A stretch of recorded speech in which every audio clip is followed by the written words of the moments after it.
started, everybody. 6:40, 6:35 by Pescadero time is what I'm told. All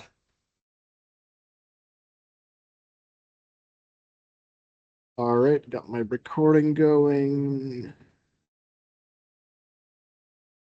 Thank you and welcome. Today we're here for the second public meeting on the CSA 11 proposed rates. Again, my name is Christoph Lietzai. I'm the Deputy Director overseeing engineering and resource protection. My group oversees the CSA 11 water.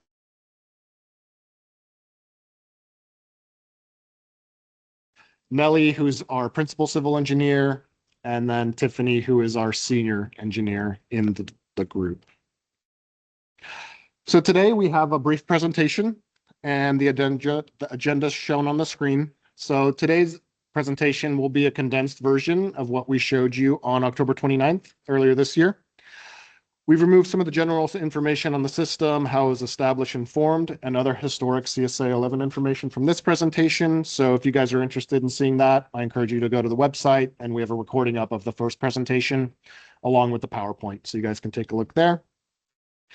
And for tonight's presentation, I'll just jump right into it, and we'll get into the rates that we're proposing, the rate setting process, options for service provision that we've explored. And then there were some questions provided to us during the last community meeting. We went ahead and responded to those. We posted them on the website, but we'll go over them today as well.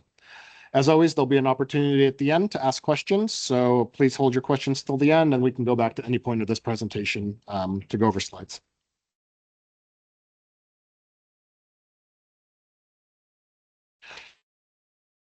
So 22% per year over the next 5 years.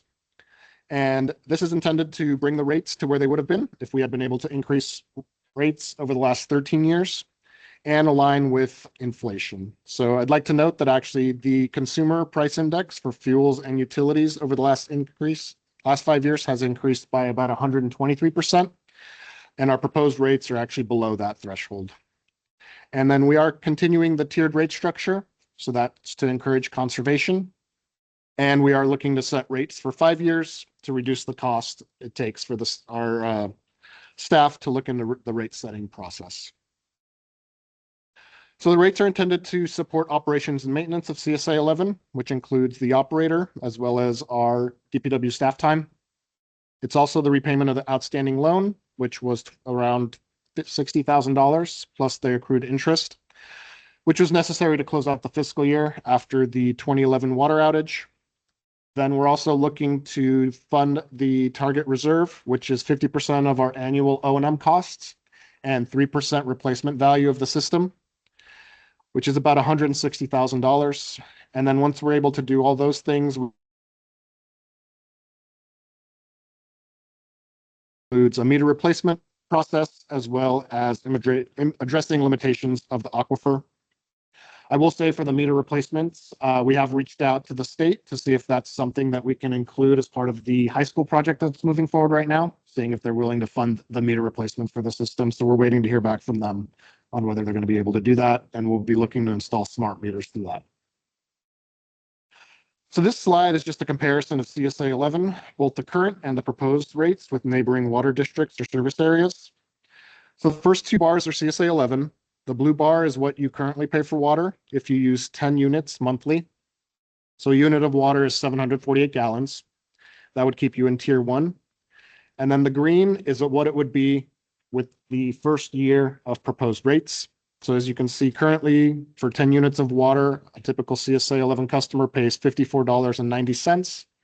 And with the proposed increase, that would go up to $66.96, which is about a $12 increase per month. Now, compared to other agencies, this is still 39% lower than the next highest provider, which is the city of Redwood City on this graph, and 68% lower than the next non-county operated water district, which is the Montero Water and Sanitary Sewer District. A few notes I'd like to highlight on this slide. So providing water to the coast side is inherently more expensive than on the base side due to the geography, infrastructure needs, and regulatory framework. Economies of scale are a major factor. The fewer customers you have, the higher costs per customer. And so as you can see here, we have the number of connections for all of these providers shown. City of Redwood City has about 24,000 connections. They pay about $110 per month for the equivalent use of water.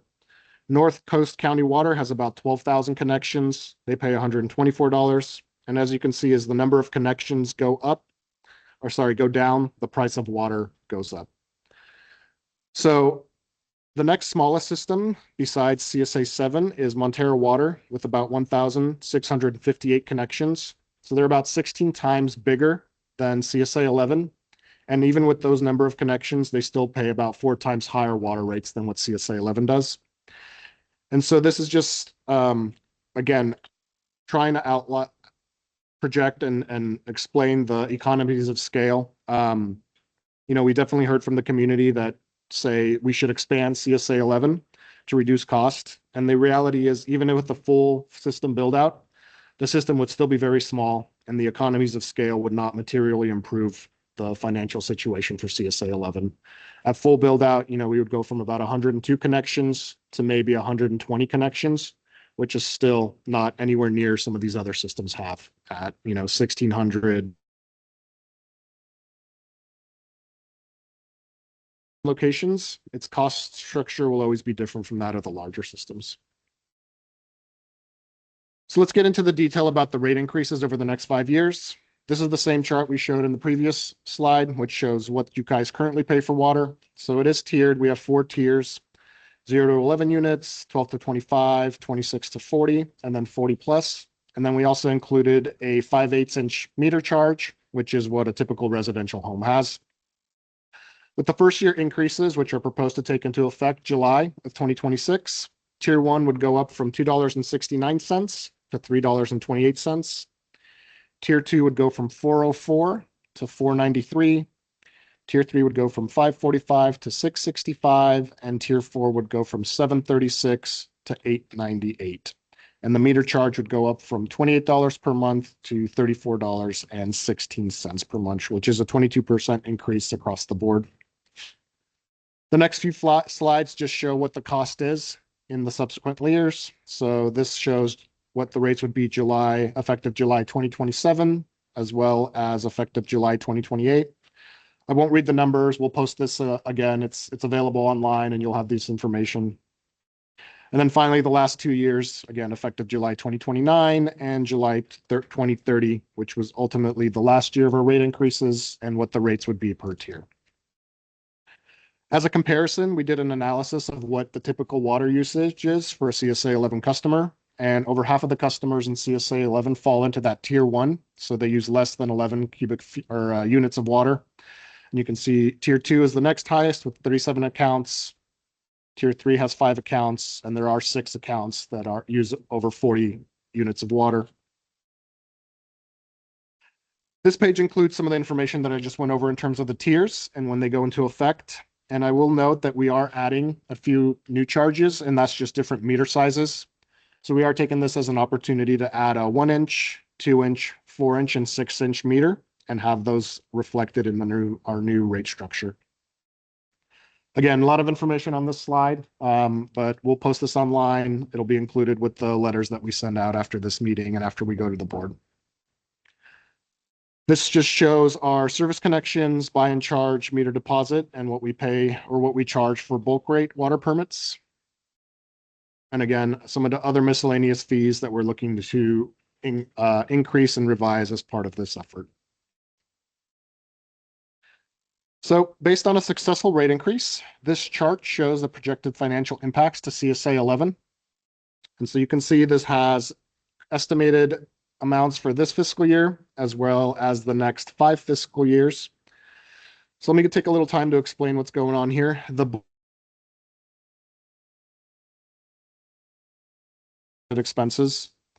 The orange is our expected revenue from water sales. And the black line with the numbers is our fund balance.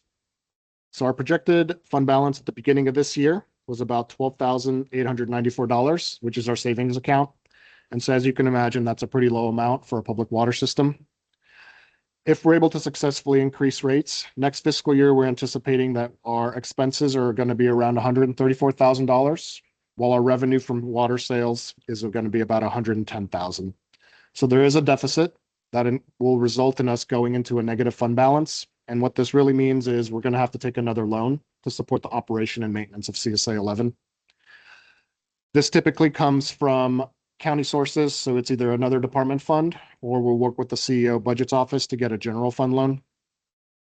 The following year, again, rates continue to go up with the increases. Expenses go up as well, and we're still not able to bring in enough revenue to cover expenses. And so during the second year, our fund balance drops to about negative $33,000.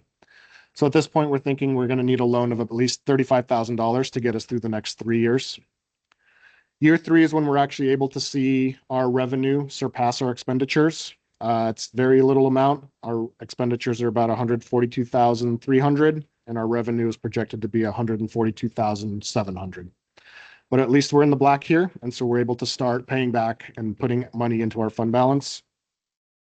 Year 4, revenues continue to grow, expenses grow too at a modest rate, and we're actually able to put away about $20,000, $25,000 into our fund balance. And then finally, year 5 is when our revenue is starting to surpass our expenditures. We anticipate our revenue to be about $212,000 and our expenses to be about $157,000. At this point is when we would look to pay off all of our existing liabilities. So we would look to pay off any outstanding CSA 11 debt, restore the minimum fund balance to that $160,000 that we've mentioned earlier. And after all of those financial obligations have been met, then we'll start saving for future infrastructure improvements. The first one being a smart meter replacement program, followed by looking at the aquifer secondary source and how we can improve the aquifer life, as well as other necessary capital upgrades for the system. So earlier in the year, we did successfully bid the Pescadero High School waterline extension project. So again, this was funded through the State Expedited Drinking Water Grant Program through the State Division of Drinking Water. The total estimated cost of the project, or the fund amount, was $4.191 million. The project will install about 1.27 miles of 6-inch PVC water main. 07. And it'll connect the future high school and fire station. So again, CSA 11 revenue did not pay for any work, effort, or anything related to this project. It was 100% grant funded. The estimated revenue from the high school, so we are assuming 910 gallons per day for 120 students and staff, 5 days a week, and 36 weeks out of the year. So that's when school's in session. And then about 170 gallons per day for 22 students and staff, 5 days a week, 5 weeks out of the year when they're in their summer session, which is an average about 38 units bi-monthly. And so you can see what the projected revenue would be from the high school once it's connected to our system. First year, we're going to bring in around $6,500. That goes up to close to $8,000 in year 2, $9,700 in year 3, close to $12,000 in year 4, and $14,500 in year 5. So here's the timeline. As many of you were at the first meeting we held on October 29th. Now this is our second meeting. After this meeting, we are going to our Board of Supervisors on January 13th to set the public hearing date for Tuesday, March 24th. The following week, around January 19th, we'll be sending out our Prop 218 notices. So those need to go out 45 days prior to the public hearing. And then on March 24th, we will go to the board to hold the public hearing and work to adopt new rates pending that there's no majority protest. So the March 24th meeting will be held in the board chambers, which are now located at 500 County Center in downtown Redwood City. So this is where the proposed rates will be considered by the County San Mateo, and the meeting starts at 9 a.m. All of this information will be in the letters that we'll be sending out with the Prop 218 notices for you, and it'll be posted on our project website. So we did look into options for service provisions. We went over this slide last time, but DPW has been tasked with the operation of the system since 1992. And we can continue to provide the service is one of the options, and obviously the one we're moving forward with now. Other things that we've looked into include contracting with a third party to operate the system instead of staff from DPW. But that would require the transfer of the permit from DPW to whoever the third-party operator was. So that comes with some challenges. Next options would be sharing services with other water agencies in the area. We've reached out to several. They are reluctant to entertain any kind of consolidation or taking over services of CSA 11. I think the proximity to the other system also makes it challenges in terms of sharing services, things like that. The third, another systems on the coast, but again, nobody's really interested in acquiring the system based on where it's located and some of the challenges of operating out here in Pescadero. There's no ability to us to tap into any existing system just with how far away they are from where CSA 11 is located. And then another option, other options that were available to us, I think one that's been heavily discussed with the community is the formation of a community services district. And so we have taken some time to work with internal county departments as well as LAFCO to better understand what that would look like. So a community services district is one that's governed by a locally elected board of directors. In addition to water, it can offer a range of services such as street lighting, so take over the Pescadero Highway Lighting District. It could do things as parks and ultimately also include things like sewer services if that's something that the community wanted to look into. As far as the formation, it does need to be approved by the local agency formation commission or LAFCO and go to a vote of registered folks within the service area. The proposal needs to demonstrate financial viability, including reliable revenue to sustain operations. I think one of the challenges we see right now with the formation of a community services district is the current finances would not support formation of that district. It would basically be dead on arrival, which is one reason we want to work towards increasing the rates. Again, with the proposed rates, I think CSA 11 would be better positioned to be considered to be a service to be provided by a community service district.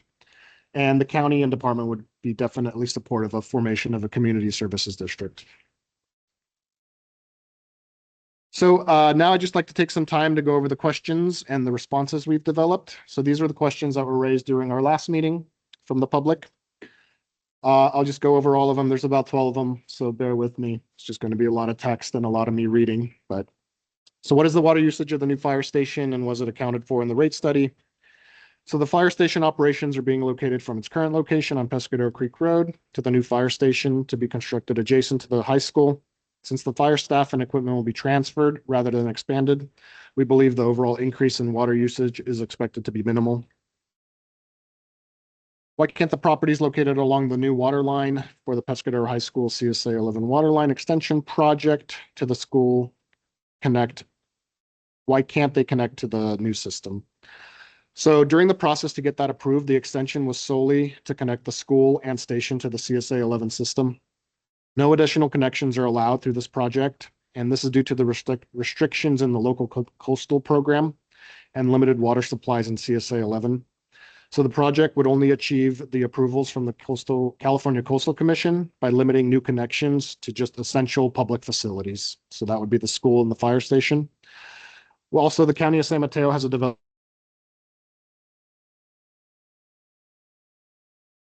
So that includes questions on the high school, the fire station, as well as some of the frequently asked questions we get about connections. So as the county looked into developing additional water source for CSA 11, so we have done some studies. We've completed the Pescadero Water Supply Yield and Sustainability Study, which was task 9, and the screening analysis for future water supply options. That was dated May 24th of 2024. So that study included a definition of water quantity and quality objectives. It identified 6 water supply alternatives, feasibility evaluation and identification of uncertainties for each of these alternatives, development of conceptual capital and operating costs for each alternative, and screening and preliminary ranking of the alternatives. So we posted a copy of this report that you guys can take a look at on site on our website. We have a link here. And at this time, CSA 11 does not have any funding or staff resources to further pursue feasibility of any of the identified alternatives. But we do recognize the importance of the long-term supply and planning, and will evaluate potential grants or loan opportunities to study supplemental sources in the future as staff resources allow. How will CSA 11 pay for operational expenses if the system runs a deficit? So I touched on this a little bit earlier. If the system revenues are insufficient to cover operating costs, CSA 11 has to get a loan. Historically, this has been from one of our department funding sources or the county general fund. Any loan that becomes a liability to CSA 11 and will need to be repaid with the accrued interest from future CSA revenue once rate adjustments are in place. How can the public review the CSA 11 financial records? So the department has been providing financial records to PMAC for CSA 11 and the Pescadero Highway Lighting District. And our understanding is PMAC has been posting these on their website under the Documents tab. And so we've shared a link there.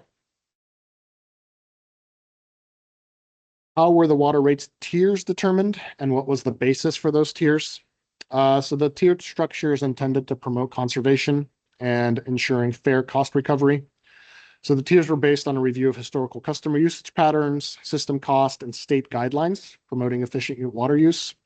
Tiers are also based on feedback from the community during the last time we went out for rate setting, which was in 2012. And one of the comments we got was we were adjusted.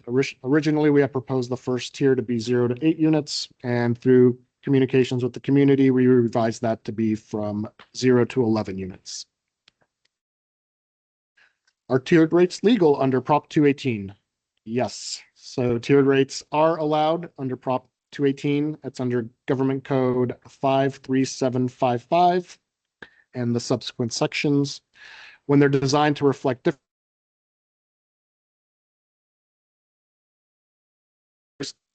structure is consistent with these principles and is based on the relative cost of providing water at the various usage levels. And tier rates are commonly used by public water systems throughout California to promote efficient use of water and fairness among customers. Under Prop 218, does each property count as one protest, or can both the owner and the tenant submit protest? So under Prop 218, each parcel that receives service is entitled to one protest vote. If a tenant pays the water bill, that tenant may submit the protest on behalf of property. However, both the owner and the tenant protests for the same parcel count as one valid protest. Can undeveloped parcels within CSA 11 boundary submit a protest? And are they included in the total parcel count for the protest calculation? So yes, undeveloped parcels that are within the CSA 11 boundary are considered a part of the parcel count or calculating the majority protest threshold, even if they are not yet connected to the CSA 11 water system. They may submit a protest, and they are subject to if they are subject to the proposed water rates or charge in the future, even though they may not currently have a water connection. So what constitutes a valid Prop 218 protest? So a protest must be in writing. We do not accept emails or verbal statements. Include the property owner or tenant's name, service address, or assessor's parcel number or APN. Be received by the county clerk or designated address prior to the close of the public hearing stated in the Prop 218 notice. And each parcel may submit only one protest, and the protest cannot be withdrawn after the close of the public hearing. What is the process for the community to take over the management of CSA 11 or form an independent water district? So covered earlier in a slide, but to transition CSA 11 operations to a community-based run system, residents and property owners will need to establish a new public agency, such as a community services district through the LAFCO process. So this requires a petition, feasibility studying and supporting documentation, public hearings, and a majority vote approval within the affected area. The county and LAFCO would need to coordinate closely on governance, funding, and the asset structure. All right, last one. There are 2 line items identified in the county's capital project list: Pescadero alternate water source evaluation and 2, Pescadero aquifer study. What is the status of these projects, and is this new funding? So the Pescadero alternate water source evaluation was originally funded at $100,000 in fiscal year 17-18.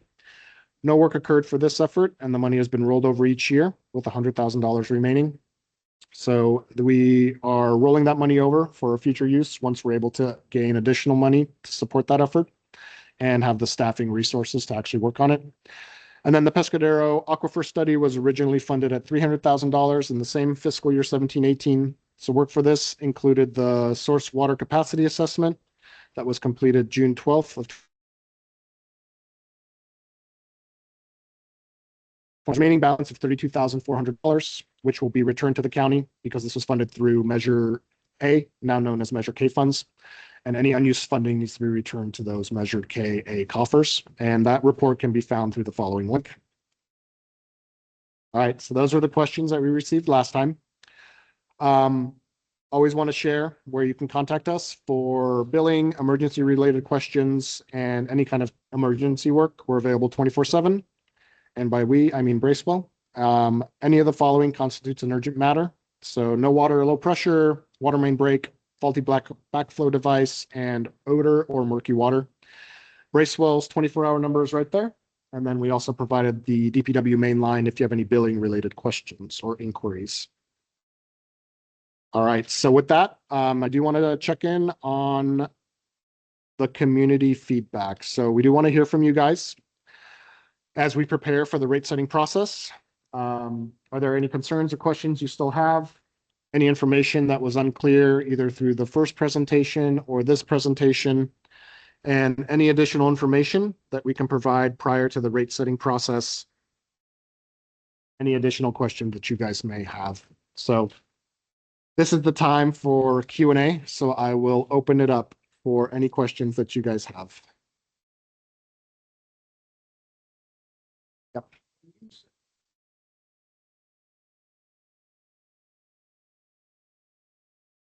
My understanding is it's going to be the vote of the people within CSA 11. So yeah, it'll be for people within the CSA, the current CSA 11 boundary.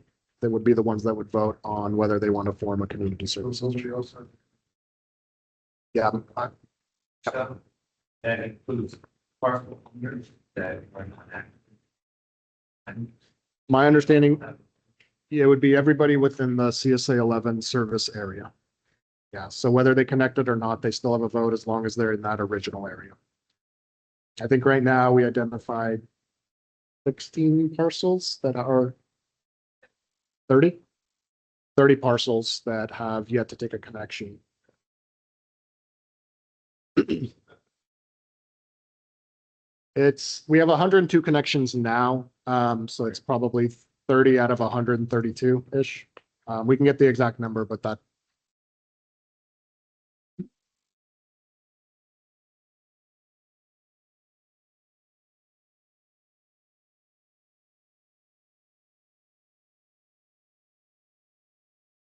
Yeah, yeah, the way.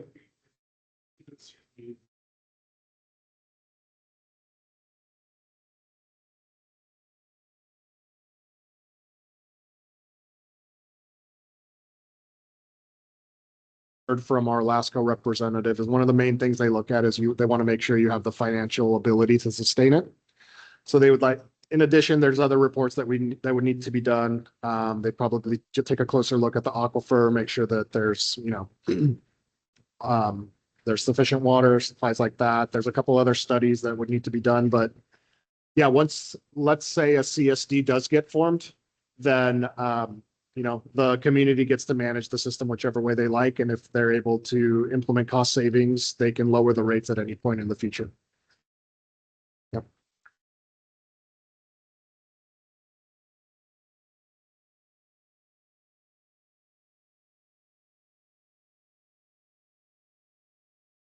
That you said $58,000. That for the fund. No, so no, all the costs associated with the water outage was covered by this county general fund. The 58,000 was actually our operating deficit for that year. And so we needed to take a loan to cover the operating deficit for that year and get us through the next several years. And there were no plans charged to district. There was no what? There was no charge to CSA. That's my understanding is we did an analysis of all the costs associated with the outage, and that was covered by our county general fund.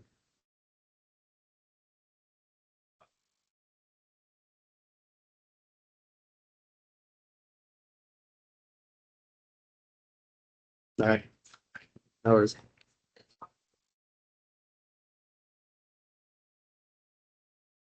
We have links in the presentation. So if you click on any of the links in the questions, like when we put, so here's one of the reports that you can click on. Yeah, we've posted a few of them. So there's a link to one here for the screening analysis. But we can, if you go online, we've posted the FAQ.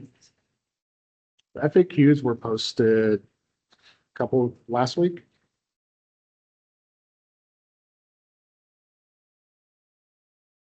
They're on there now. I should see, probably could even pull up the web, well, I don't know if you have any, no, it's okay. I mean, it's there, because some of the things that I find under CSA 11, I find under view, and other things are. Yeah, it's actually, the website's really hard to navigate, and then the only reason you have to, if you just go to like the two CSAs and you click on it, you miss the whole like. The update box to like look at, and that's where all the new information is in that updated fee box, not like the general, new. Degrees, so it's kind of hard to like navigate. I'm just, when I do a search to do it, I'm just on the home page and I just it doesn't pop up. So I didn't see it. I didn't read it. I didn't find it. Yeah, if you can't find it for any reason, just shoot us an email and we'll send you links. Yeah, I picked up. Yeah, we have a Todd Groundwater is typically the consultant that did a lot of. Yeah, question. Yeah.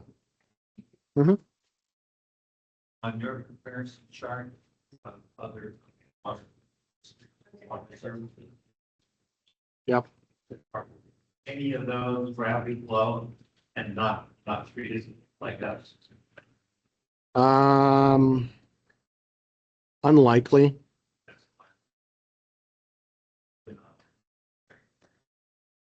Cost of delivery here is basically, and all we added. And you know they had. Yeah, I would imagine most of them probably have.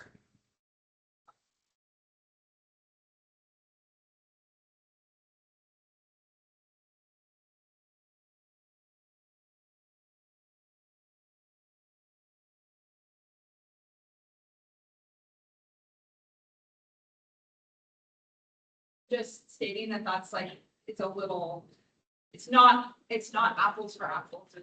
Yeah. I don't have an apples for apples. Can you think of one? Right, but I mean, but you can't compare that then, again, like you can't say that we're the cheapest one around, we're the cheapest because it only has to travel 3 miles down the road. Yeah. It doesn't have to travel, 68 miles or whatever it is to get purchased water from. So that's what I'm just, No, that's fair. I don't think there's a perfect comparison. I think part of this slide is kind of showing the economies of scale, right? Definitely, as you have more connection, the cost of water goes down. And just, it's expensive to provide water on the coast in general. But that's a fair statement. One thing too is that there's the, have to be there on the lighting district. So and I think you went over that, we talked about a community services district. Community services district can include sort of more than one service. And so in this area, the boundaries of the lighting district that CSA 11 are very similar. They're not exact, but they're very similar. So in my mind, if there was a desire to form a community services district, it would be for both services, CSA water and then also kind of lighting. And then I think like when you said, when you ran into the ground type of thing, like I was here and lived through, I lived through the after we had already talked about the fact that the aquifer, the water level in the well continued to decline. So I guess that's something that we talk about all the time. We're not talking about today, but that's something that we report every month to PETA. Is, and I know that this goes way back to when the county got grant funding from the USDA to drill a deeper well. We got the funding, came out to present to the community, and people said, we don't believe you, give that money back and monitor the well. Because we don't believe that the water surface is going down, give the money back. And so we said, okay, if that's what you want us to do. We gave the money back and we've been monitoring the well and reporting what's happening in water. So like that's part of what, why do you think we got the Prop 84 monies to drill a deeper well up there? We have a second tank, which provides definitely more storage capacity. But those are all steps that have been taken. Deeper well, the second storage tank, that wasn't paid for by CSA 11 customers either. That was Prop 84 money, and it was the county general fund that also kicked in. So those are improvements to CSA 11 that benefit all of the customers.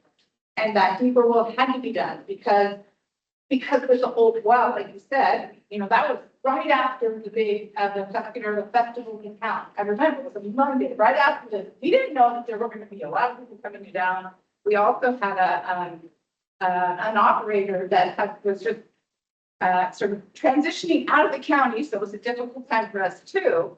But what we had been having to do is continually lower the well in the screening, the pump continue to lower it, and that's how we were working through dealing with the water surface continuing to go down. We got to lower the pump, and then when the pump gets to a certain degree, or a certain level, and all the water is used up, the pump will down. That's what happened. And the money, like we talked about, the money, I think Supervisor Fortley at the time said, don't worry, we'll make you whole. And money from the general fund did come to reimburse all the costs associated with the pump we had to get and all the costs associated with that terrible situation, which like, I don't want to live through that again because it was awful. So I just want to, too much history. Let me ask you a question. Uh-huh. What are the time to get all that? Yeah, well, we're talking about the numbers, right? It's probably if the 11th, right? Well, let's hope that wouldn't do. Now we'll have a deeper well, and I don't remember how much deeper the well was. Like, I feel like 100 feet. But nothing said it can't now. Correct. Well, and that's one of the reasons why when you think about put down is what we would be striving for in terms of 50% of operations and maintenance costs. So like 6 months worth of that, plus I think it's a 3% replacement value. And even that's a pretty low target. I would say 150 or 160,000. 160. Yeah, 160 or 162. That's not a lot of money. I mean, we know when things happen, they're sometimes can be very expensive and you don't have a choice but to fix it. So.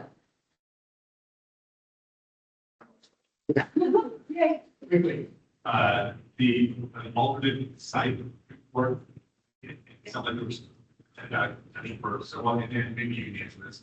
In your experience, in the alternate sites, do they seem like they would yield a better solution? I'm just curious. I think they would require more analysis. It was a very high level report, so it identified the high school site, looking at that well. It identified different wells at different locations. It looked at surface treatment, I believe. There's something like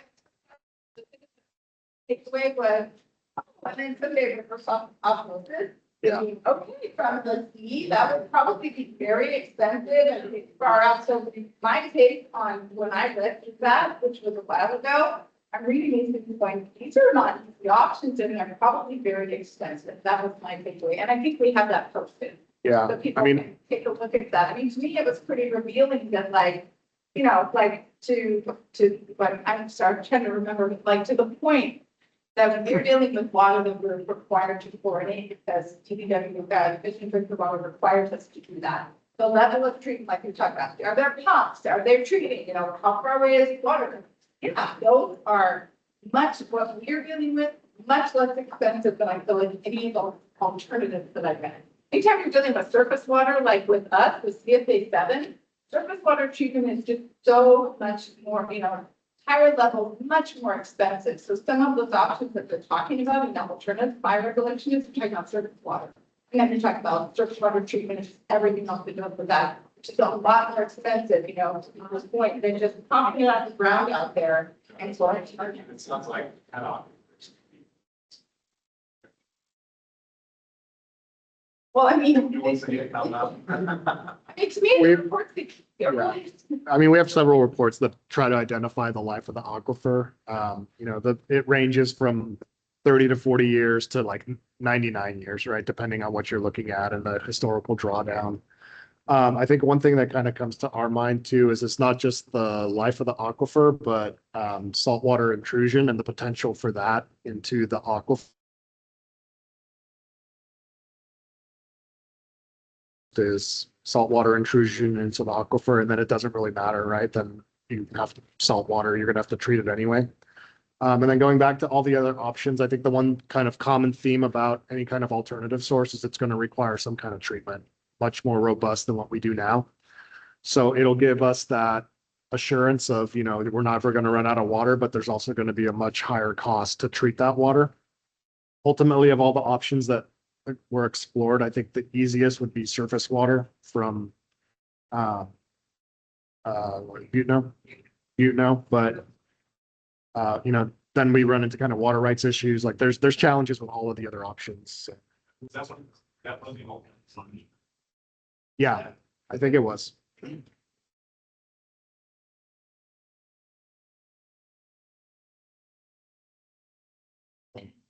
So on your charts that you were showing, usage, water usage, you didn't break out commercial or residential. We did not. It's just, And it should be broken out. That, I don't know how many connections you've got. Commercial, but it's at least 10, maybe more. yeah, And it's not an accurate representation. I think all the commercial accounts are usually the higher usage ones. Oh, yeah, much higher. I think this is to give everybody a sense for where do the customers typically, like what's the highest tier Yeah, that what tier? generally get? Right. How many get to these tiers? But the commercial usage will have, here are also some doers, and norms, they value lots of water. Shop, et cetera, so you should have broken it down. So whoever did it should broken it down. Okay, can you explain? I think part of this is to just show the typical residential. No, I understand. I Policy. understand the concept. So what would you use that in for? Are you just curious to know? Yeah, see what the residential use is. I suppose.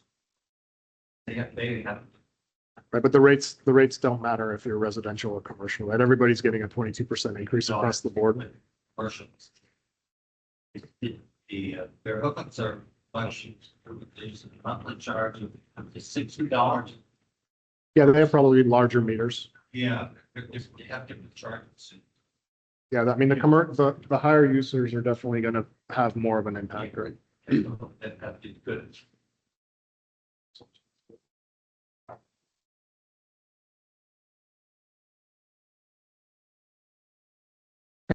Um. Yep,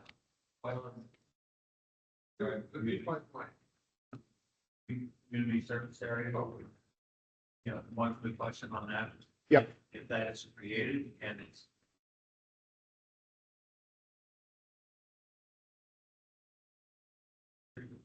Are all funds combined? But no, you wouldn't be able to commingle the funds. You'd have to keep them separate, is my you understanding. wouldn't be able to commingle the lighting fund with the water. Why not?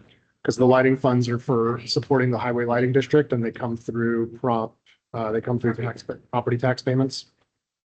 So you can't commingle enterprise funds. So if a utility district pays, you have to pay, if people are paying for a service, you can't use other funding that's intended to support the lighting district to supplement funding for the water district. Like the lighting district, loan, water district. Probably, I don't, I don't know. yeah, Elaborating. So going back to the meter set, like if you go back to the slide that has all the different rates, it lists the number of their balance. It lists the number of accounts per meter size. So, So I think Rob was asking about how many, well, the commercial, so do you see that? so In that, the, that's going to be my question. From residential, about half of 1 inch feet. With the capacity, first to the part breaker and the service to the house. Mhm. But I don't, I'm not commercial, but I have to pay for 1 inch meter, right? Yeah. Yeah, so we are adding a 1 inch meter charge. You can see it. Also, when you have to upsize your meter, some people have to upsize their meter, and the question is if they have a bigger meter, they pay more. Yes, and Rob, did you see that, up here, like, or Chris, you point to it, like the 5/8 size meter that's there, that's typically all residential, and you can see that it has listed, 87 accounts. So your question, you were asking about how much is commercial, you should have broken it down. Well, if you look at this, you get a pretty good sense for, how many accounts are commercial versus how many are residential. And probably extra.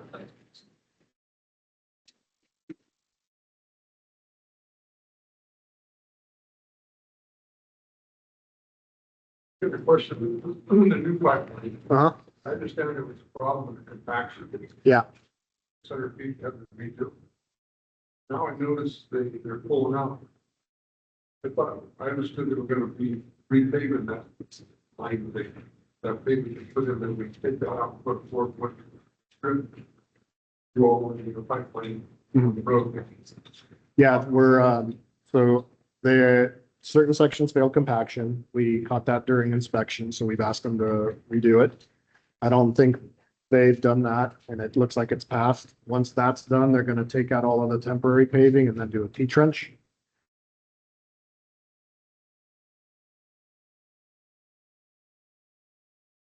And then they'll do hot mix paving over the trench. And then, in the spring, we'll come back and do a microsurface or slurry seal along any of the roadway that was affected by the trench. So there's gonna be a section on Pescadero and then Cloverdale up to Butte Cutoff. They'll microsurface that, and then we'll come in and put in striping. So that'll happen in the summer just because we ran out of time, and they don't, all the microsurfacing contractors shut down for the winter. So we're hoping that if the weather allows, right, then we'll be able to go back and, rework the compaction and. Done that. It's already done. Okay, so then do the final T-trench is what we're hoping. We can get good weather. We need to press a new line, we need to purchase a new line, and once it's passed, so we're going to go ahead and do the paving. Okay, so we don't want to do the paving until we test to make sure there's no problem. And then, okay, so hopefully that if the weather, we can get good weather for that, then we can put the permanent trench restoration back. And then the surfacing, microsurfacing insurance. Okay. That's a whole question. What are you doing to lower overhead? We feel like we're already operating as low as we can. I mean, we've tried to assign all the tasks to the lowest level, staff person at the county. So we have public work techs that do the majority of the work, and then there's certain technical work that we assign to engineers based on the requirements of our permit. And then we try to outsource, the operations to Bracewell. So we did that through a publicly bid process. We believe we're getting market rates for that. So we don't believe there's anything else we can do to lower overhead. In order to them, false commitments.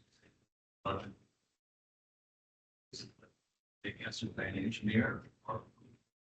They're taken by the front desk and then they're transferred to our public works tech.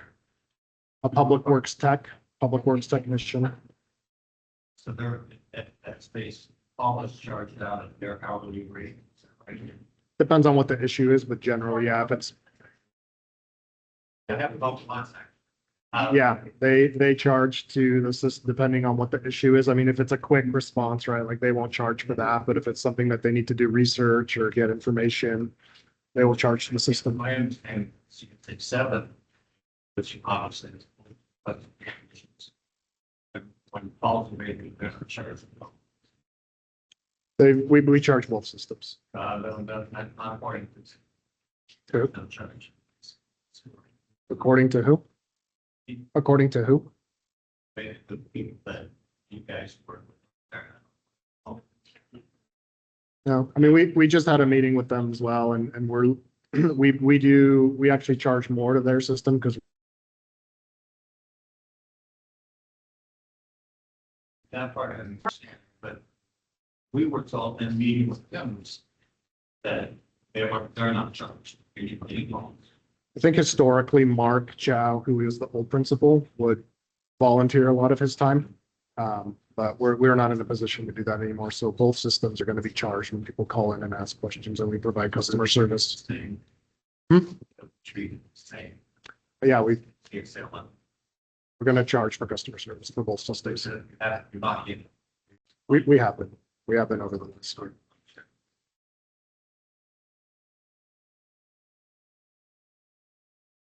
The question on that, so your customer called by CSA 11, they get charged, like, it's not like you guys do, so you guys run it like a law firm. We bill in 6-minute increments. I have like $150. We can. I mean, it just really depends, right? I mean, if it's like a simple, like billing questions, I think most people don't charge for that, right? Right. If it's something that's gonna take them off what they're doing and, you know, they're spending more than, I don't know, 30 minutes on it, they'll probably charge to it. It's really just case specific, and Yeah, yeah. I mean, we don't generally get a lot of customer service calls on either system. Yeah. You know, we, It should be, if it's that. yeah, that's the biggest Yeah. customer service charge we get. CSA 7, CSA 11. I mean, we don't really get too much inquiries on that. You say you're gonna raise it 22%. Actually, it's more than that, because you're raising on that 22 also, right, Well, it's 20% per year. per year. So it ends up being more than 20%. Yeah, I mean, it's 22% per year, but it compounds. But it's still under the utilities, what it would be for utilities over the last 13 years. So at the end of the 5 years, it's still under that 123%.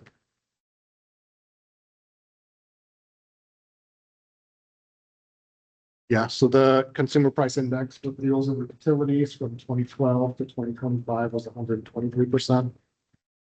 Even at the end of the 5-year increase, it's going to be under that 123%. So you'd still be theoretically paying less if the rates were to track the fuels and utilities index.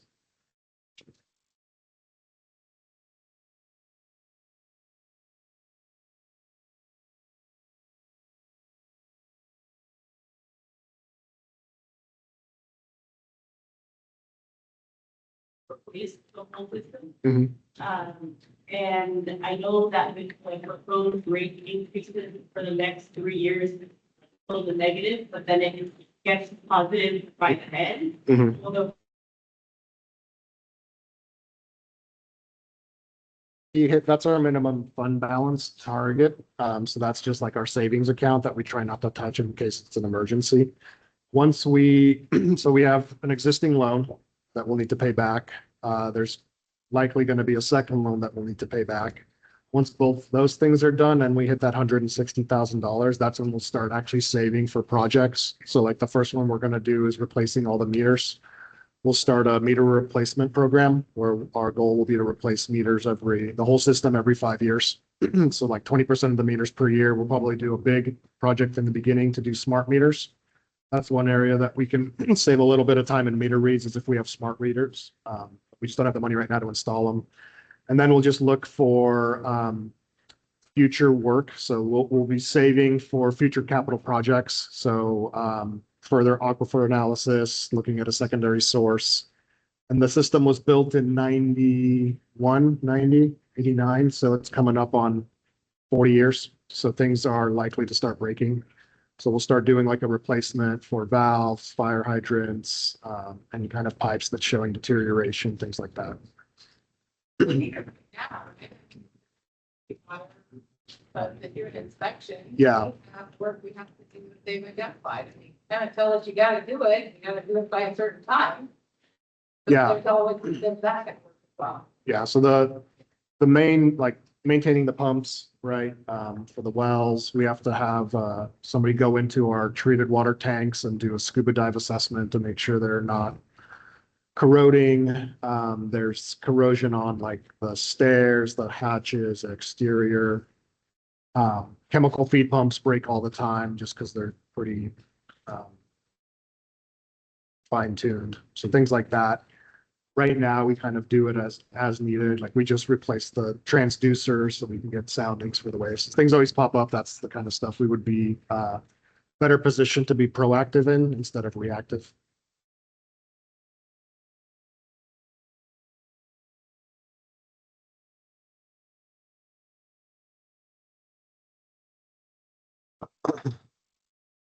All right, Last question. The ratepayers, again, protest the rating. Which is simple majority. Simple majority, 50% plus one. 51%. 50% plus what? So, and what's the due date on that? You said it's in. March 24th, Pardon me? March 24th. And the last time they released, there wasn't a majority protest, but the board took no action for it, just to be clear. Last time there wasn't a majority protest.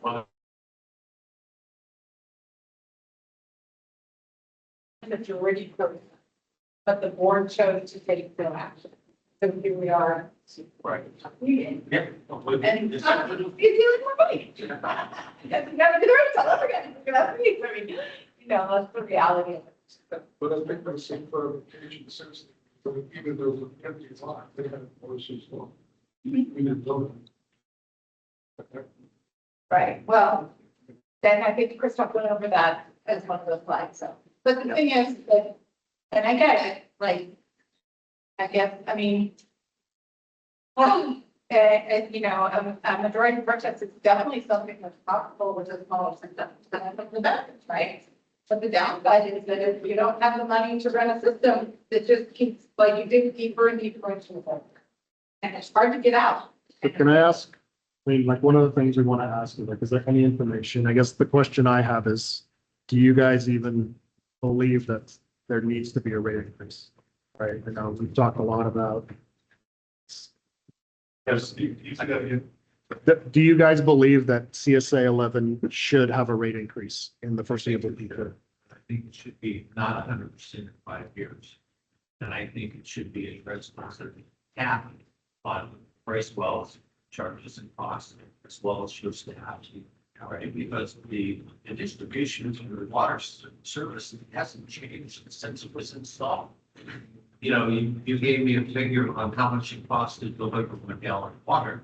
That hasn't changed hardly any, but what's changed radically is the cost of your staff, your department, and price well has gone up. I mean, just astronomically, but we stayed flat. So what should have been, which you can't change, would have been cost of living index built in to the water rates. So we would still be in balance, right? But it hasn't happened. And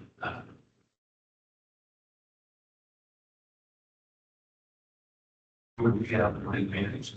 Yeah, but that the opportunity. Yeah. And unlike CSA 7, you know, you're not working with, I'm working with this, like you do with them, they approve all of the expenditure. You review that stuff. But you never have done that with CSA 11. How much is CSA 7? How much do they pay? 3. Well, that's on a very embarrassing of the treatments. No. They have long. It's a lot. 325. $325 a month. Yeah, I mean, to your first point about capping costs, there's no way we can do that with the contract. Right, I mean, we, the way we have it written right now does have a cap, and we have to competitively bid all of our solicitations, right? We did that. And we reached out to the firm that you all suggested. They were $350,000 more than the Right, no, I know this. So, I mean, in our opinion, Bracewell is charging market. Right? If we were to go with NSU, it would be even worse. Right, great. Staff, I mean, we're expensive. Like it is what it is. It's even our public works techs are expensive, but that includes, you know, their rates, they're fully loaded. We try to use the lowest classification that we can, but there's certain things that we need to have engineers look at. Regulations have gone up significantly over the last 12 years. We do a lot more testing, we have to do a lot more reporting, and we also have a lot more infrastructure, right? We have 3 wells, we have speed tanks now. We have all of the additional chlorination that needs to happen. We need to do monthly reporting, testing, all that. So, Yeah, now I'm very familiar with that sort of thing, because I'm on the board of water district. And it's pretty sensitive thing sometimes, and it's service water, pretty full on pretty system. But our overhead costs there are actually probably lower than what it is here. And full treatment system. So, and I think there are ways to bring this all into balance, but it's got to be able to look at everything as well as income. So It's Bracewell. Yeah. Charges. They are, yeah, so they're over, they're 100%. I mean, it's not you, I'm just saying, like, those are, that's huge. I think that all that stuff too, like the Bracewell contract will be posted to the, at least the board website. I don't know if we have it on our website, but. Yeah. I think it's- Bristol's rates, I mean, relatively speaking, are cheaper than what. they look like pretty good. Yeah. So, Are the financials posted on the PMAX website? Okay, It's like, so that link is actually. You know, you asked that question, that may be the drop, but one of my concerns is that we need a backup system. If one day something goes wrong, we never know.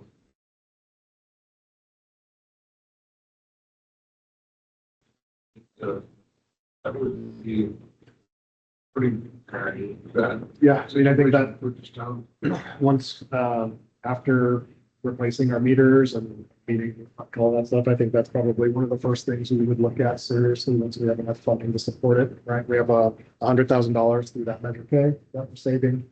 And any future money that we're able to get from CSA revenues, we would likely program a effort to look into a secondary source and actually get some alternatives analysis done and see what makes sense for the system to get a secondary source. But, you know, based on that, that's at least 5 to 8 years out, right? Like at 5 years, we just start getting in the black and then stuff to pay everything off, save. So it's more likely like 8 to 10 years before we're in a position. I mean, in the interim, like we're always looking for grants. Right? We've been pretty successful in getting grants for CSA 11, both for drilling the deeper well, high school extensions. So if anything crosses our desks to help bolster a secondary source, we'll definitely take that opportunity to look into that. See if we can get something.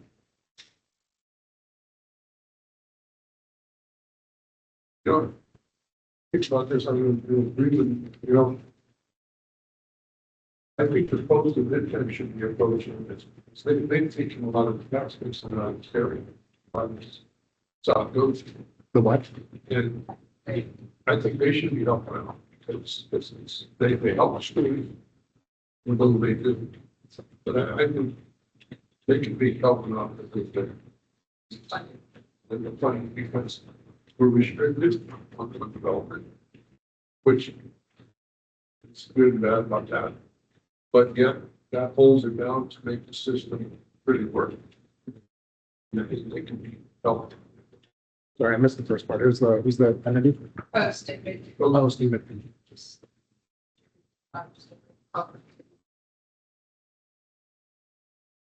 Right, I mean, CSA 11 doesn't get any property tax. CSA 11 is, you know, an enterprise. So they have to, set, because it was formed after Prop 13, it doesn't receive property tax revenue because it has the ability to set those rates and charges to cover the costs. So it's a little bit differently, they, has to go around the planning district. That's the only method we get, is a percentage of the property tax revenue. I mean, in the past, you know, Rob reached out to me about, you know, what about decorative lights on, you know, Stage Road? I mean, like, that's not a project we would undertake. Now, if there's a community services district and people want to figure out how to manage the limited funds that are available for the, it would like to get restricted stuff.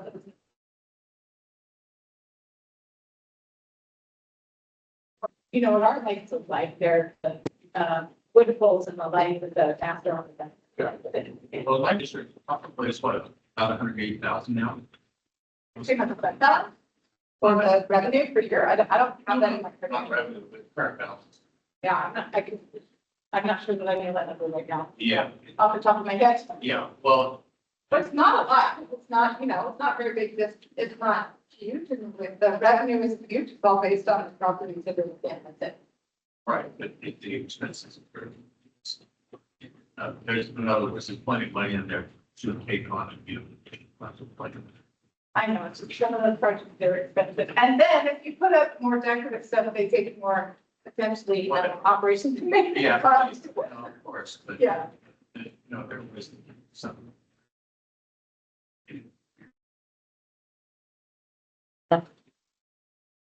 Any other questions? Well, here are two very exciting websites for you guys. CSA 11 is where you get all the latest and greatest news on CSA 11. We are working to update it. And then the water service rate information is at the link below. We'll go ahead and post this on the website. So you have to get to the website to get to this presentation. But it's kind of a circular reference, but it's there regardless. So if you want to Google it. Yeah, so you can't find it, it's not me right now, but. Thank you all. Thanks for coming out on Monday. I know it's not easy to get out in the rain, so we'll be around for a couple minutes as we clean up. If you guys have any other questions, please let us know. Thank you.